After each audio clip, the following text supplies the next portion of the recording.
Olá, sejam muito bem-vindos ao canal. Hoje eu vou falar para vocês um pouquinho sobre a minha jornada mágica e minha prática durante o mês de junho. Para quem não me conhece ainda, eu sou Luciana e eu tô aqui nesse canal falando um pouco sobre magia, sobre tarô, sobre informações relacionadas ao ocultismo em geral e dividindo um pouco do meu aprendizado e do meu caminho nesse mundo da magia, do tarô e das ciências ocultas. E hoje, então, falando um pouco sobre o que eu vou falar, eu vou mostrar para vocês um pouco sobre o meu planejamento, como eu faço com o meu diário, meu grimoire, e vou mostrar os decks novos que eu adquiri esse mês de junho, com que eu trabalhei, e também alguns livros que eu acabei adquirindo e alguns livros que eu li e que eu acho interessante mostrar para vocês, para se de alguma forma você se interessar e ter aí alguma informação. De qualquer forma, já fica aí avisado que se você quiser pular direto para ou para os decks, ou para o diário, ou para o grimoire, ou para os livros, é só você ir aqui embaixo nos capítulos e ir direto para ver só a parte que você tiver interesse. Bom, então vamos lá, vamos começar. Para começar, já te digo uma coisa, pega um café aí porque acho que vai demorar um pouco esse vídeo aqui. Hoje eu vou começar mostrando para vocês um pouquinho sobre os livros. Esse mês de junho foi um mês assim que eu ampliei muito a minha visão nesse campo de estudo de magia, de bruxaria. Eu fiquei muito interessada e comecei a querer aprender mais e querer conhecer, e aí comecei a comprar alguns livros e comecei a tentar ler coisas relacionadas, percebendo inclusive que muitas das coisas que eu acreditava, muitos dos meus conceitos, preconceitos, não são corretos e talvez até não são definidos. Na verdade, a gente cria algumas ideias, todos nós, eu, você, temos algumas ideias pré-concebidas que a gente foi construindo à medida da nossa vida e pela cultura mesmo em que vivemos. E cada um de nós carrega uma série de conceitos que muitas vezes não são, na verdade, os conceitos mais corretos.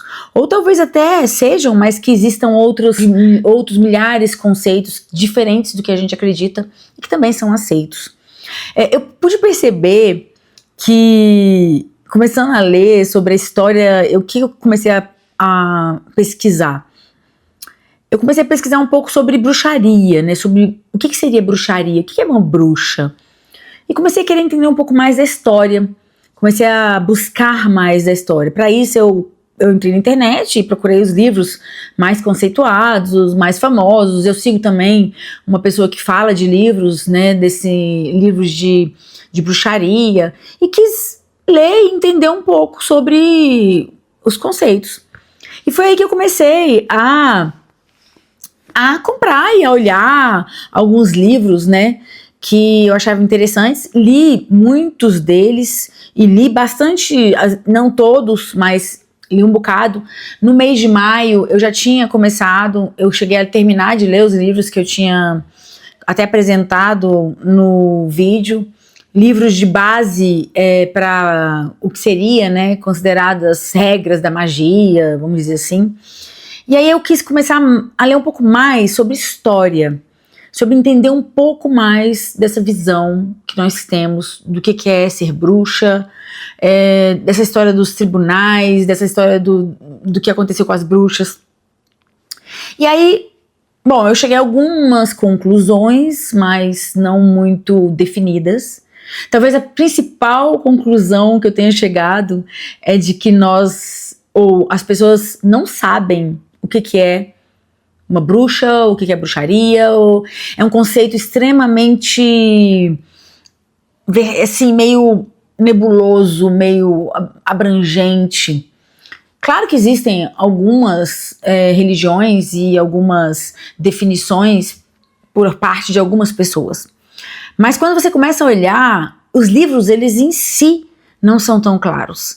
Eles deixam uma abertura e eles falam o que se entendia, o que se enxergava, mas aí quando você começa a olhar lá do passado, da época das cavernas, e existe uma evolução, E existe uma mudança muito brusca nos conceitos, no que é magia, no que a magia faz, no conceito, o que é religião, o que não é religião. E aí hoje a gente tem um conceito novo. Eu percebi também nessa busca, né, nesse primeiro contato, que eu ainda estou só começando, eu percebi que existe uma diferença nas épocas, né, da história, do conceito que se tem por bruxa, do conceito que se tem por bruxaria, do conceito que se tem por magia, feitiçaria. E hoje, especificamente, ele está muito mudado. Eu achava que o que eu tinha de imagem de bruxa, por exemplo, eu sempre me auto-intitulei uma bruxa, desde pequena. De alguma forma, sempre me encantou essa coisa da magia, essa coisa da mente, né? E eu sempre gostei disso e sempre estive conectada, né, com esse mundo mais misterioso, vamos dizer assim. E aí eu comecei a ler e eu fiquei meio horrorizada com algumas coisas. Eu fiquei horrorizada com os conceitos que existem ou que existiam, que existem da história, né, dos historiadores, como eles colocam. E ao mesmo tempo horrorizada como tudo o que aconteceu com relação à caça às bruxas. É meio bizarro, mas vou falar um pouco dos livros, que eu acho que fica mais fácil. Esse livro aqui é um dos livros que eu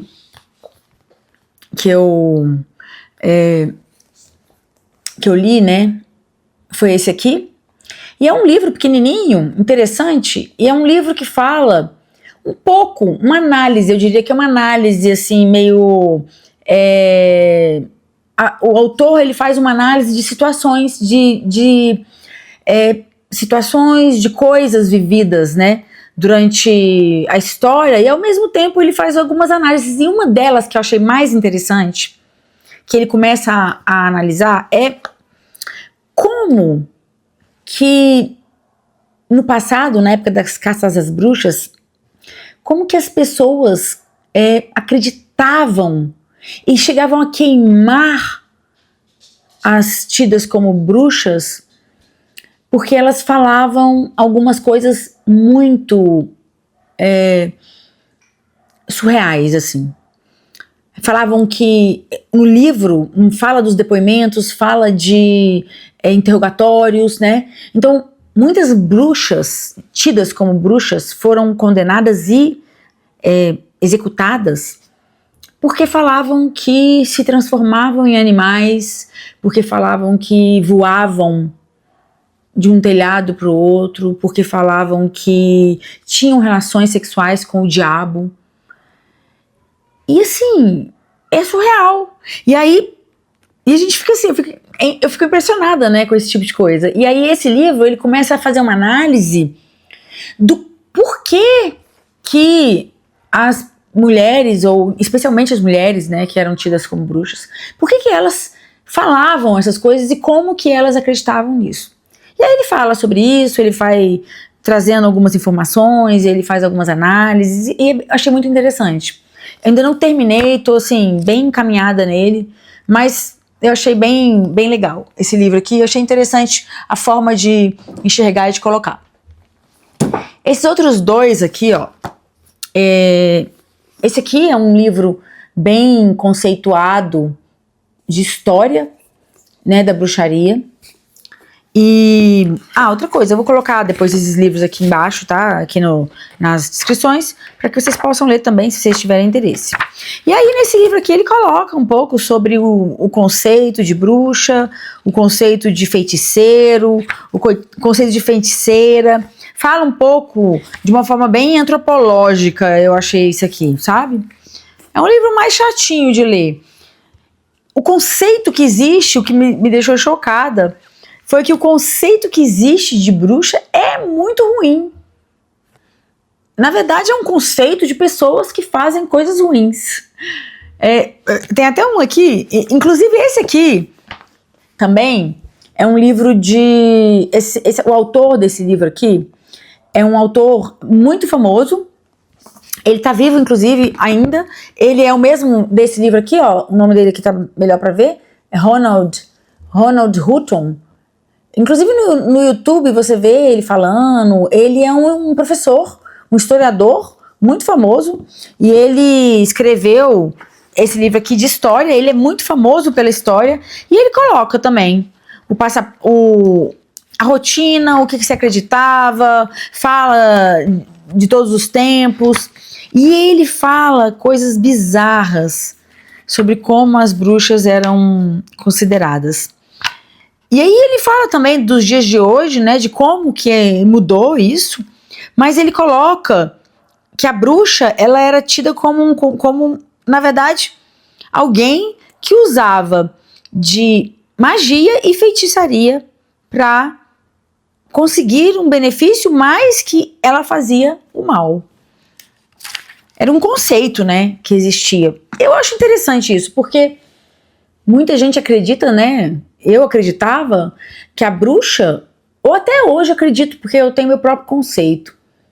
Porque eu também já estudei, na verdade, também nesses livros aqui, eles falam da magia, né, do uso da magia há muitos e muitos anos atrás, na época das cavernas, fala sobre isso também, que era uma coisa natural, que a magia, na verdade, assim como a bruxaria, ela era algo da natureza, era algo que cresceu junto com a evolução humana, que cresceu junto com o homem tentando sobreviver e criando métodos que ele achava que tinha correlação com a vida, que ele achava que fazia efeito. Eles colocam a magia simpática, por exemplo, como a magia que veio lá da época das cavernas, que é a magia de você fazer o que, imitar ou desenhar o que você quer que aconteça. Ou você vai lá e coloca uma máscara de animal e faz um teatro, ou você desenha um animal sendo morto na caverna para dizer que você está indo lá caçar aquele animal, que eu chamava de magia simpática, que era você, na verdade, fazer como se fosse um espelho, né, para que você pudesse ter aquele resultado. Por exemplo, o voodoo, né, que a gente tem aí também um conceito bem ruim, eu não conheço muito ainda, mas que não é bem o que a gente acredita ser, mas o conceito é bem ruim que a gente tem. Faz com que você coloque ali o que você quer que aconteça. Então é como se fosse isso, uma magia simpática, né? E a história da magia, ela é desde que o homem existe. Desde que o homem existe, acontece o homem dançando para chamar a chuva, ou dançando para fertilidade, e milhares de rituais. Mas durante a Idade Média, durante a evolução da história, isso foi mudando. E muita gente já sabe da história e o cristianismo e algumas coisas de religião foram transformando a forma de enxergar. E eu entendo que existe uma conceituação hoje que se coloca em alguns livros muito voltada pelo que se acreditava naquela época, da época das caças às bruxas, e de que se colocou as bruxas como sendo pessoas que adoravam satanismo, pessoas que queriam fazer o mal. E na verdade, eu acho que é muito diferente da realidade isso. Eu acredito que a magia, como a bruxaria, ela na verdade é uma prática. É uma prática que você faz com intenção, que trabalha muito com a natureza, mas que na verdade não pode ser julgada pelo ser humano que está fazendo mal ou não, né? Então, essa é a questão. Não é a bruxaria ou a magia ou qualquer religião que faz o mal. Quem faz o mal é o ser humano, né? Quem faz o mal é a pessoa que faz algo que não deve fazer. Então, eu acho que muitas vezes se colocou nessa história dentro do mesmo saco coisas muito diferentes. E também uma visão muito distorcida, às vezes, com muito preconceito, com muitos conceitos que às vezes tentam levar para um lado, e eu não acho que seja bem assim. Hoje, a história da magia está muito diferente. Hoje a bruxaria está muito diferente. Teve uma mudança muito grande. Surgiu uma nova, se chama de paganismo e neopaganismo, né? Nova religião. são conceitos que se criaram para falar da bruxaria nos tempos atuais e que tem evoluído de uma forma muito grande, tem expandido e tem crescido muito. E uma das religiões que surgiu no meio do século XX, né, 1947, por aí, foi a Wicca, que foi muito responsável pelo crescimento e ressurgimento da bruxaria dentro da nossa sociedade atual, inclusive. Até pouco tempo, para quem não sabe, a bruxaria era proibida.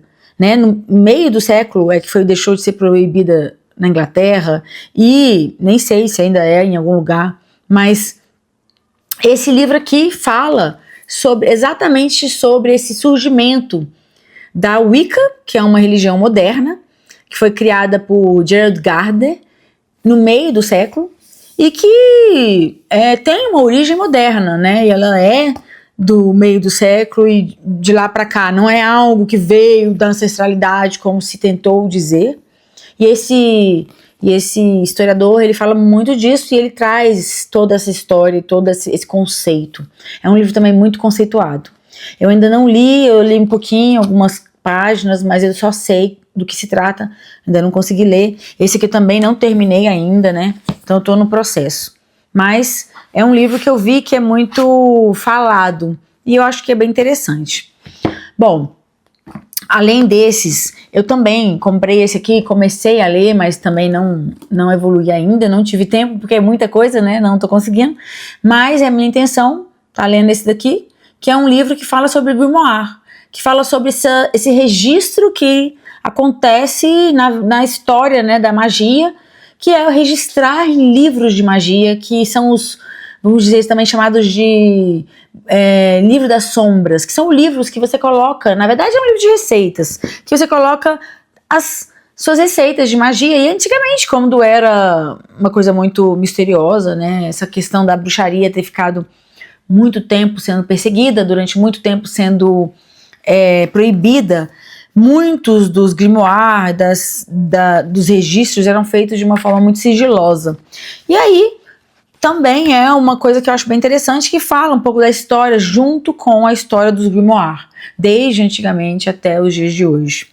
Bom, esse aqui também é um livro bem renomado, conhecido por esse escritor, que também é um professor, tá? É um professor bem conceituado, também um grande historiador do mundo da magia.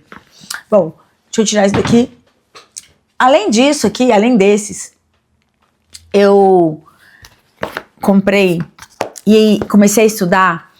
Quando eu estava estudando, né, sobre a magia e sobre a bruxaria e sobre os dias de hoje, sobre como se tem trabalhado, eu comecei a estudar mais sobre o tema das estações, né, que eles chamam de sabás, que são, na verdade, 8 datas festivas importantes, que nada mais, nada menos do que falam sobre a evolução do ciclo do Sol, né, que são as estações, e cada uma delas é um mês e meio, mais ou menos, porque são 4 estações que a gente conhece, né? Outono, primavera, verão e inverno. E essas 4 primaveras, essas 4 estações, elas são 4 sabás. São 4 sabás menos importantes, mas que depois foram transformados em sabás também pela Wicca. Então agora a gente tem 8 sabás que falam sobre solstícios, eles chamam de solstícios, equinócios, e a entrada, né,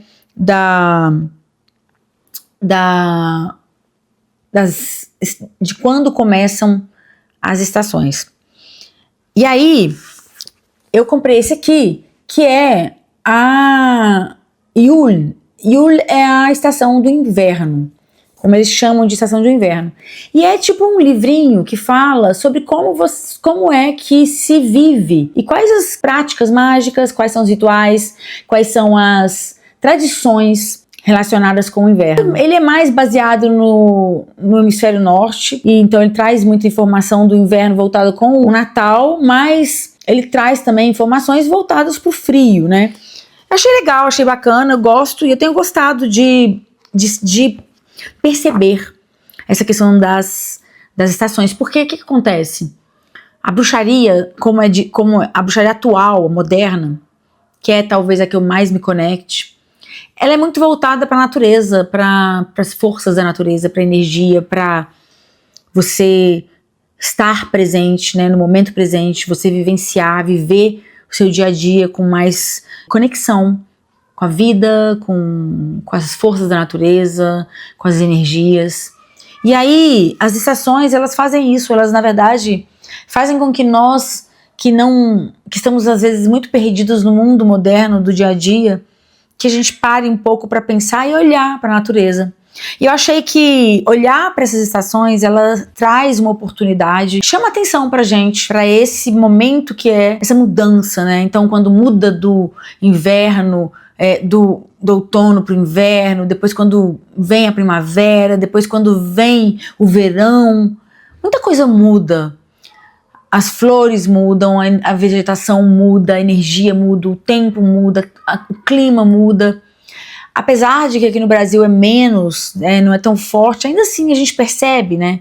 A gente percebe os animais, a gente percebe quando a gente começa a olhar para eles. E eu nunca fui muito conectada com isso e decidi que eu queria ser. Olhar para esse tipo de livro, né, e ler isso me fez trazer, né, começar a ganhar um certo conhecimento. E aí, para começar a desenvolver essas práticas, para começar a desenvolver isso.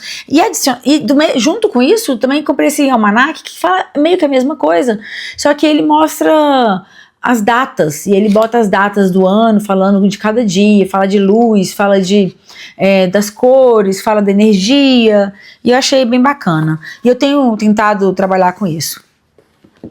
Bom, além desses livros, eu, na verdade, comprei e li vários livros de tarô. Os livros de tarô que eu li, eu, na verdade, fiz um vídeo que eu vou colocar aqui para vocês. Vou linkar aqui, aí para não falar de novo de todos eles, eu vou colocar para vocês aqui, que são livros incríveis e que ampliaram muito o meu conhecimento e que eu comprei no último mês mesmo, nos últimos 2 meses, e que, de fato, eu li muito. Esse aqui foi o meu último que eu adquiri e que eu tenho lido e que tenho gostado muito. É um livro bem fácil de ler, bem legal, tenho gostado bastante. Tô no começo ainda, mas que já de cara eu recomendo porque tenho achado bem bacana. Bom, de livros foram esses.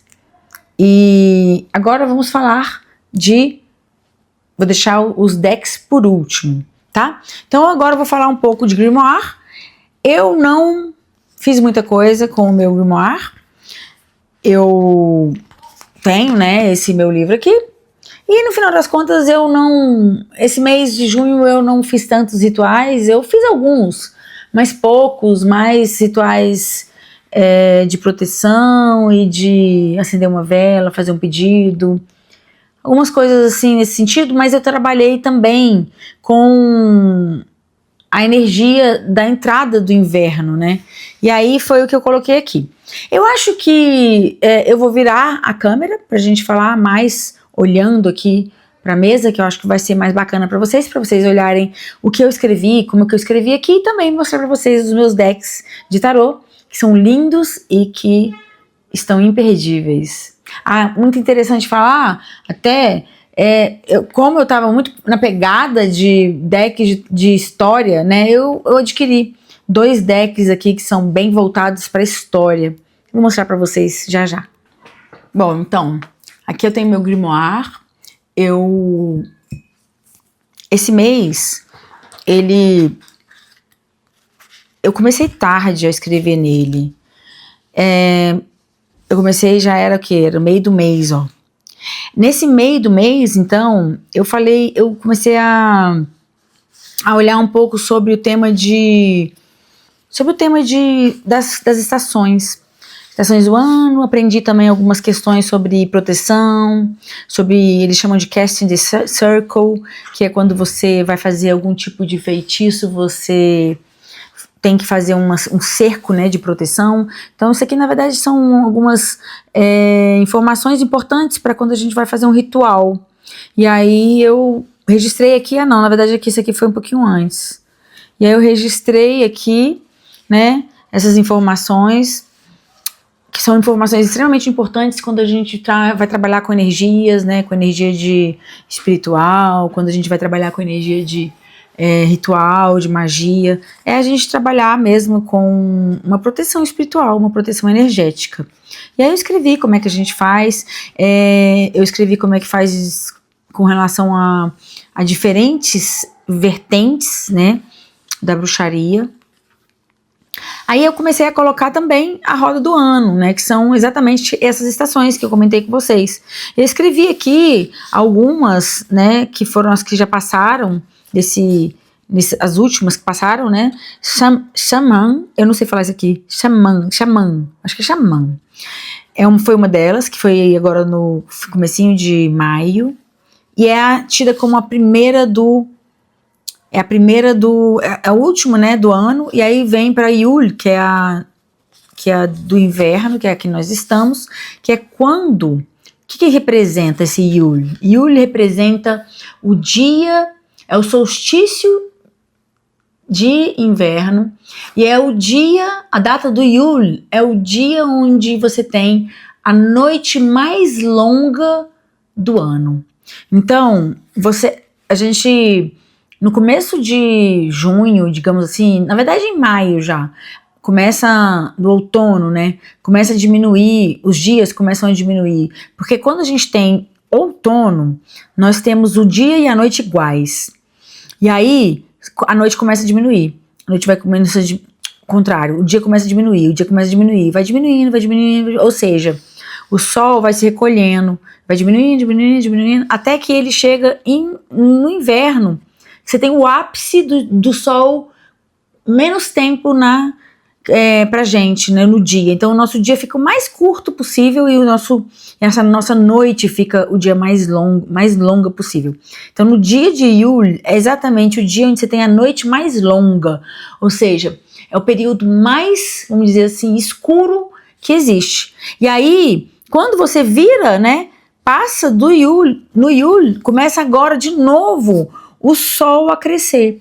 E aí o sol começa a, de novo, nascer. E os dias começam devagarzinho, vão crescendo. E aí é tido como o dia do renascimento do sol. É quando o sol volta a nascer, ele volta a crescer e ganhar forças. E ele vai ganhando força, até que vai chegar na primavera, que vai ser o equinócio de primavera, onde você vai ter o dia e a noite igual.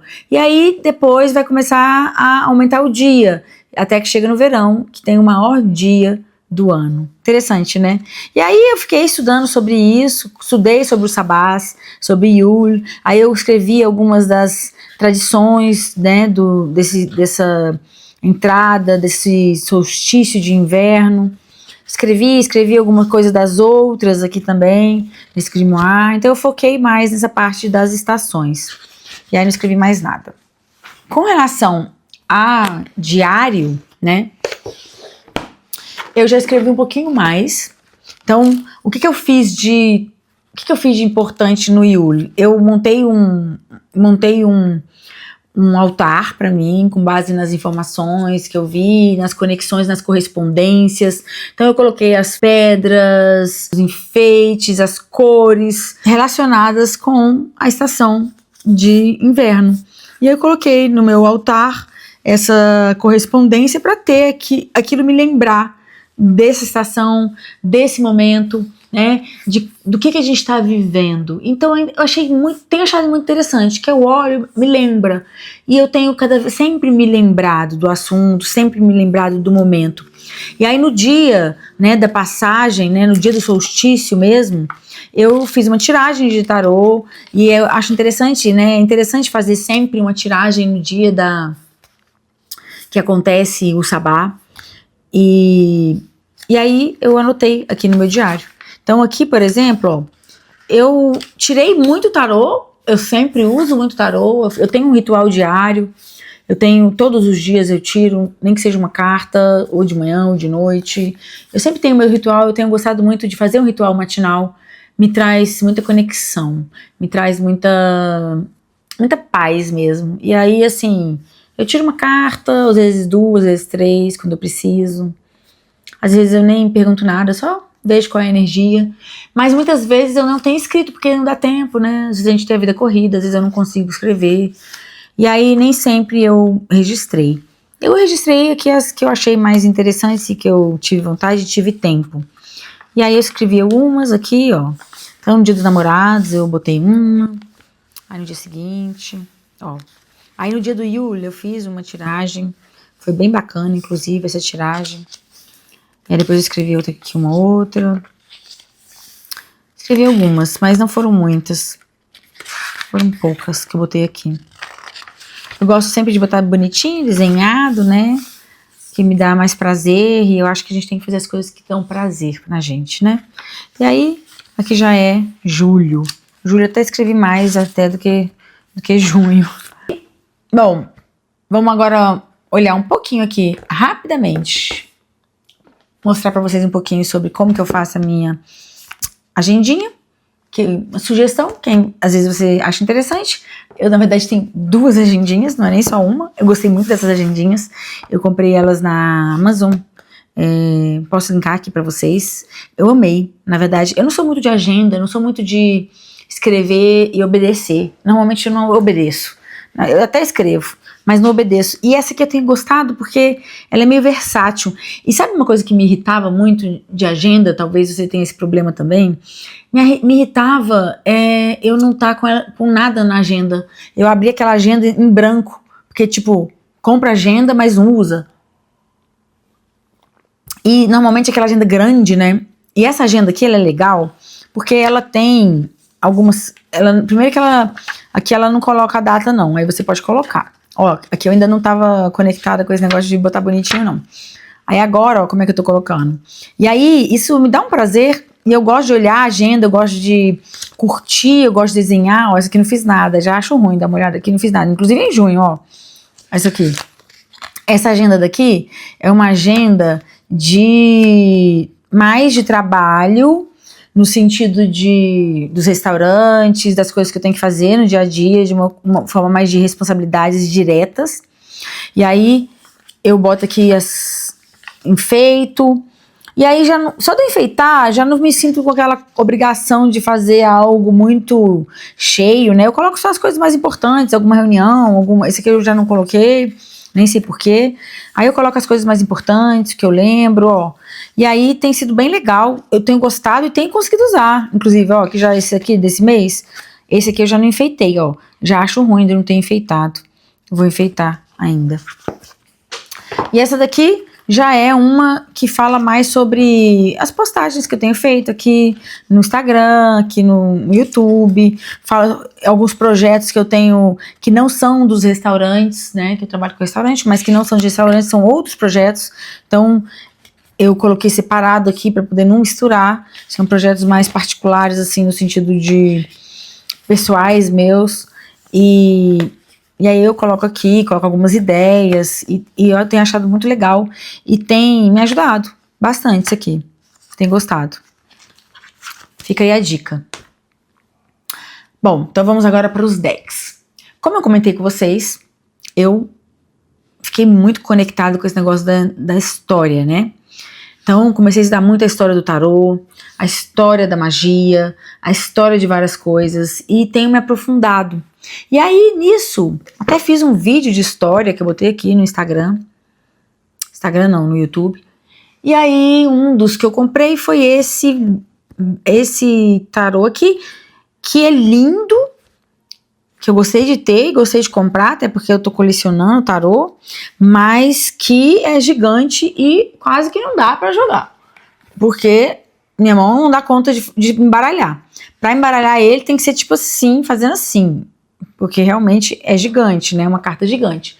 Tinha esse tarô aqui, ele é um tarô, ele é tido como um dos tarôs mais antigos, né? Que se conhece. Foi pintado à mão no século XV, é da Itália, e é de um artista chamado Bonifácio Bembo, se eu não me engano. E foi encomendado por uma família rica da corte italiana de Milão, chamada Visconti. Por isso que o nome é Visconti. Mas Aí ele tem outros Visconti, porque essa família ela encomendou vários tarôs. Então vamos ver aqui um pouquinho sobre ele, vou mostrar para vocês um pouquinho. E ainda existem muitas cartas desse tarô. São cartas que foram recuperadas, estão em museu. Acho que só 3 ou 4 não foram recuperadas. E elas... Bom, vou mostrar para vocês aqui como é que elas são. Então aqui eu tenho o louco, ó. Aqui eu tenho o louco, o mago, a imperatriz. Não, essa aqui é a sacerdotisa, ó. Imperatriz, imperador, hierofante. Bonito, né? Ó. Os namorados, o carro. Imagina, esse aqui devia ser tudo, era tudo pintado a ouro. Que era como eles faziam, né? Pintado à mão e a ouro. No final das contas, só quem era muito rico tinha esse tipo de baralho, né? E eram os baralhos da corte italiana. Ó. Aqui é a roda da fortuna, né? A justiça. O enforcado. Esse baralho, ele... Assim como o baralho de Marseille, por exemplo, vocês vão ver que ele tem a representação já dos arcanos maiores, que eles inclusive chamavam de trunfos, esses arcanos maiores. Olha esse diabo. Uau! E eles eram com as cartas especiais, né, os trunfos, mas você vai ver que as cartas dos arcanos menores, elas não têm a representação, por exemplo, do RWS, né, que foi bem posterior, que foi depois colocada, tá vendo, ó? Esses são os arcanos menores, que são, na verdade, apenas, ó, uma espada, 2 espadas, 3 espadas. Eles não têm representações simbólicas de pessoas, animais, né, de cenários. A gente chama esse tipo de deck de tarô de deck pipi, que são esses decks que não tem a representação. Aqui eu tenho as cartas da corte, que são muito parecidas com as cartas que eu mostrei para vocês dos arcanos maiores. Esse tarô aqui, eu gosto de fazer par, né? Então eu coloco ele, eu achei interessante ele com esse aqui, quer ver? Vou mostrar pra vocês. Ó. Com esse daqui, ó. Que é um oráculo que eu já tenho, que eu já tinha, né? Mas é um oráculo meio básico, que ele é um oráculo begezinho, e eu achei que ficou bem bacana de trabalhar junto, ó. E eu achei que também combinou de eu colocar junto assim, pra fazer tipo parzinhos, assim. Bom, não sei se você tá familiarizado com isso, mas é legal de estar olhando a informação que tem aqui e expandindo. Então, falando sobre felicidade, né, sobre afeição. Aí você tem o mago e você tem o 2 de espadas. Aí você conta uma historinha que faz sentido, né, entre o que tá aqui e o que tá aqui fora. Qual o sentido que existe daqui para dentro, daqui para fora, daqui para cá, você escolhe. É uma forma de você trabalhar criatividade, é uma forma de você trabalhar a mente, é uma forma de você meditar, é uma forma de você relaxar.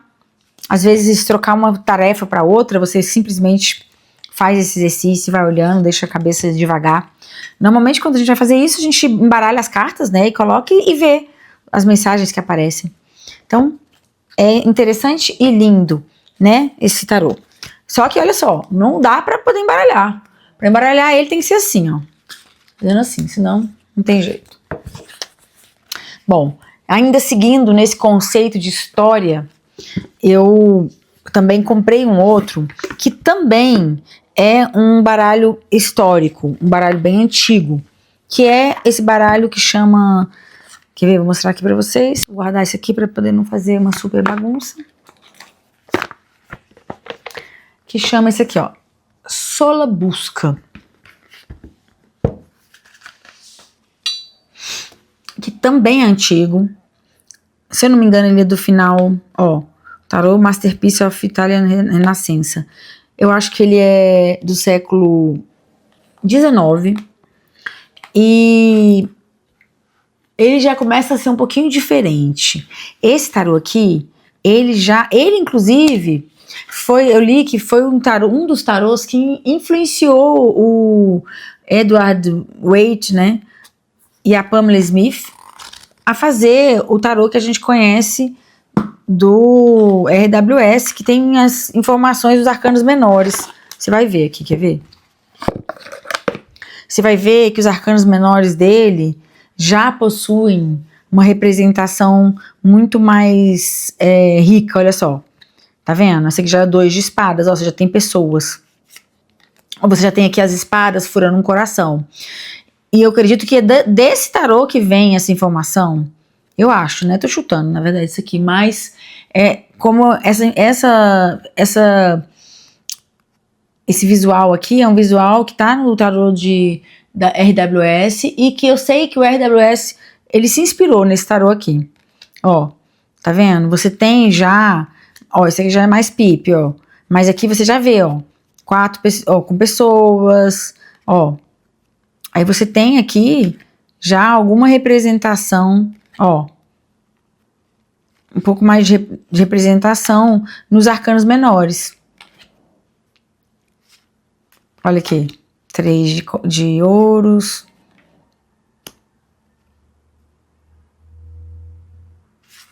Ele é um pouquinho diferente, ele é um pouco diferente e difícil de ver quais são as cartas. Eu ainda tô um pouco lutando com isso.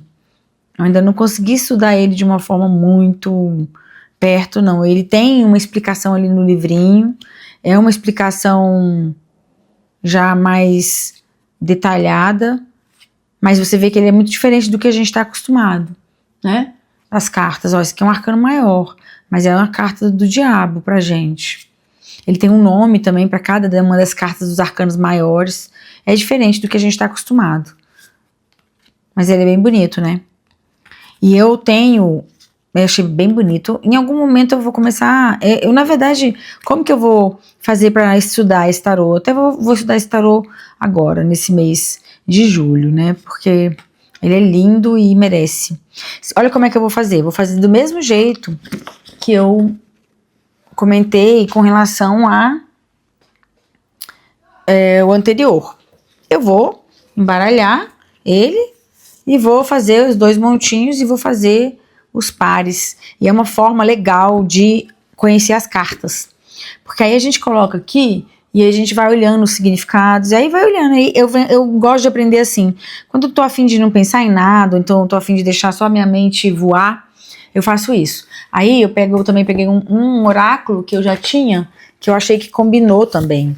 Eu gosto que combine quando eu vou fazer essa questão dos pares, que é esse oráculo aqui, ó, de bruxa, e ficou muito bacana, olha só. E aí, no momento em que eu tô trabalhando com as ideias assim, olhando, eu olho o significado de cada uma das cartas, olho essa e tento fazer uma historinha, e é uma forma de eu aprender. Eu faço isso em todos, eu gosto de fazer isso em todos, e assim eu vou aprendendo o que significa, o que quer dizer, a gente vai ampliando, vai conhecendo, né? Então, por exemplo, visão, fala sobre o sentido, né? Como que as bruxas trabalham a visão. E aí você olha aqui, Cavaleiro de Espadas e o 2 de Ouros. Como que você pode criar uma história, tecer uma interpretação com essas cartas. Olha como você pode ganhar conhecimento das cartas e ao mesmo tempo ampliar, abrir sua mente, né? Construir histórias, é isso, contar histórias aqui. Eu diria que trabalhar com pares de tarô é simplesmente você ser um contador de histórias. E aí você vai ampliando o seu conhecimento de uma forma muito grande no tarô. Você consegue aprender e entender a interpretação dele com outras situações, né? Tipo assim, como é que você enxerga essa carta, sendo que você tem esse cenário, né, esse ambiente, essa ideia e essa outra carta. E se você quiser, você pode até colocar assim também, aí você cria também mais um elemento, você pode botar outra, aí você vai contando histórias. Eu agora também ganhei de presente da minha irmã esse aqui. Um deck com... Eu não tinha nenhum deck assim com uma pegada mais japonesa. E eu achei bem bonito, bem interessante. Então é um deck preto, não tenho muitos decks pretos. Achei legal. Mas eu vou te confessar que eu tenho tido dificuldade de arranjar um par para ele. Então é um deck que eu até tentei, mas eu não achei ainda não achei um deck um oráculo que de fato eu acho que ficou tão legal. Então olha só como é que são os desenhos. Bonito, muito bonito. Mas diferente, né? Completamente diferente. Ele tem uma vibe assim pra mim, mas ele tem uma vibe um pouco...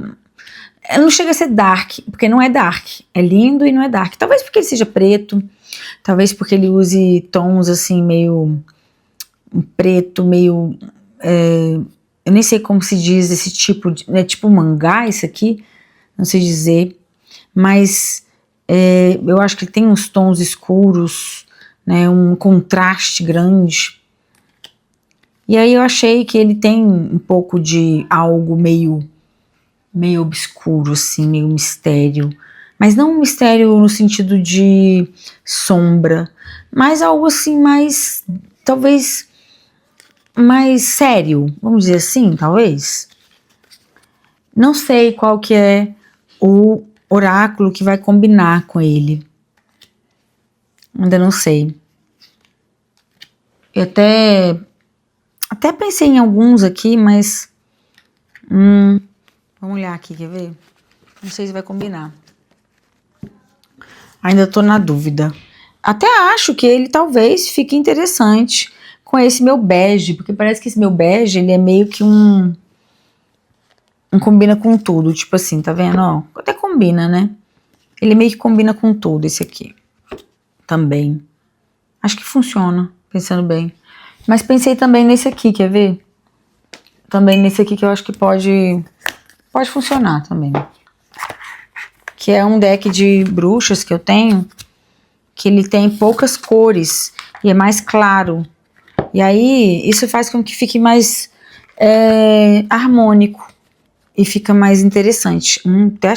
Tô achando que eu até achei legal. Ó, olha que legal. Gostei.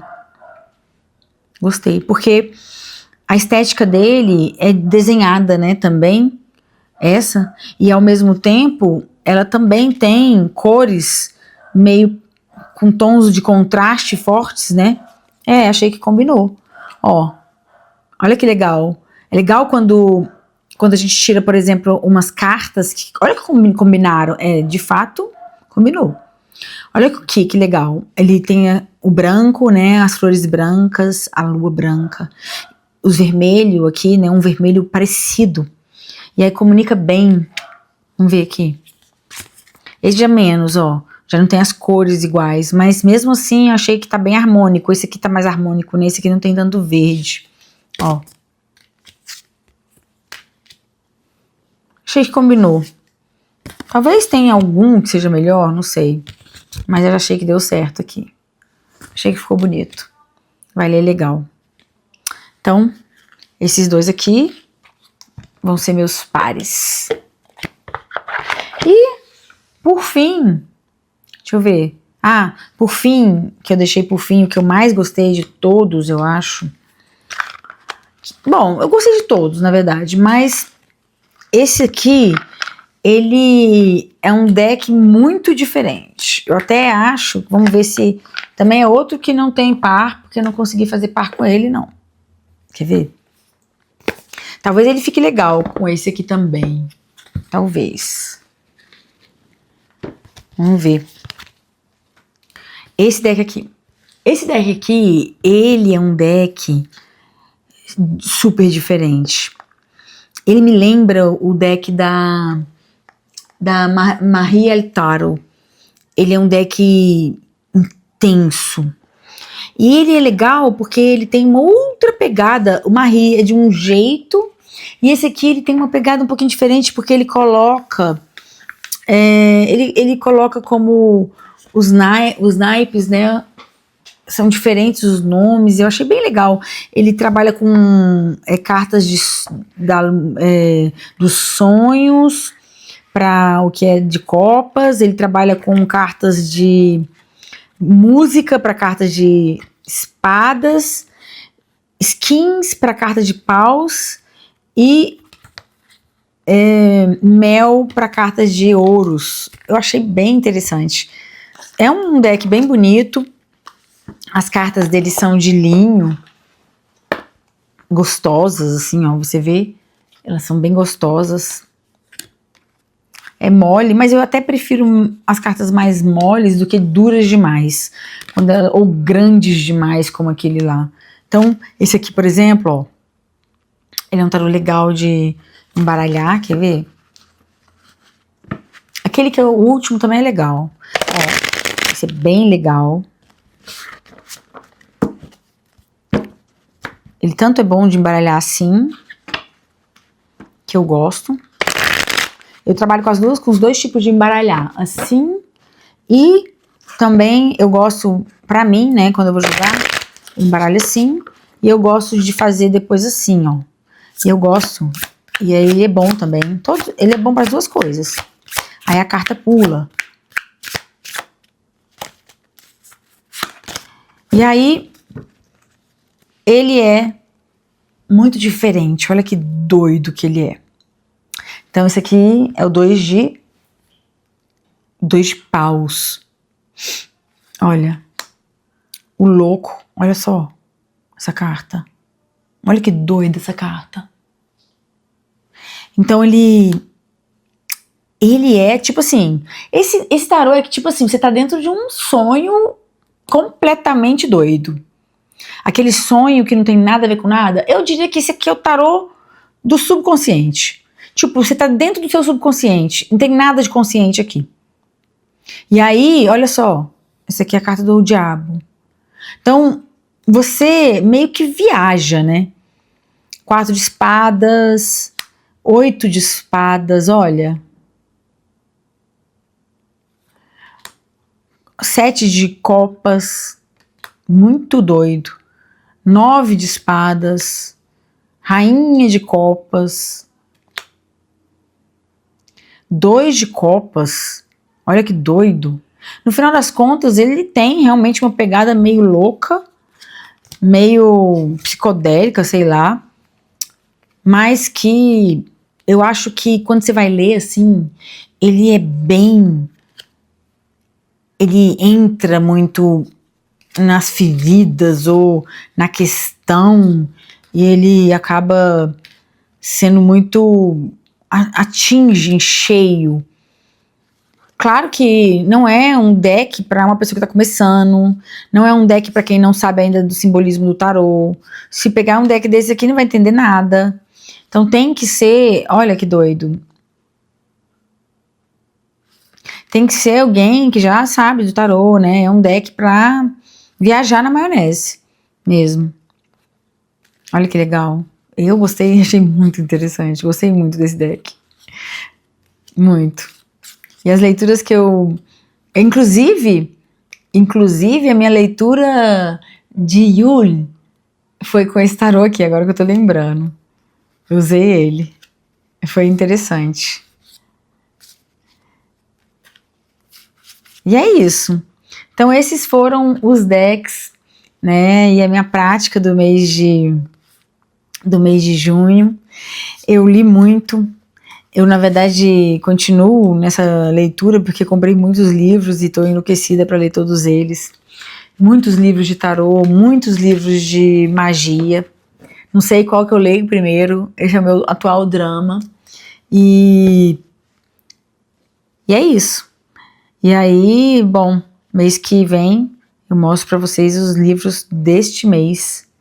Mas vamos ver o que eu vou conseguir ler, né? E eventualmente também vou falar alguma coisa aí sobre algum livro em específico. Esse aqui eu queria fazer também, né? Mas ó, não combina.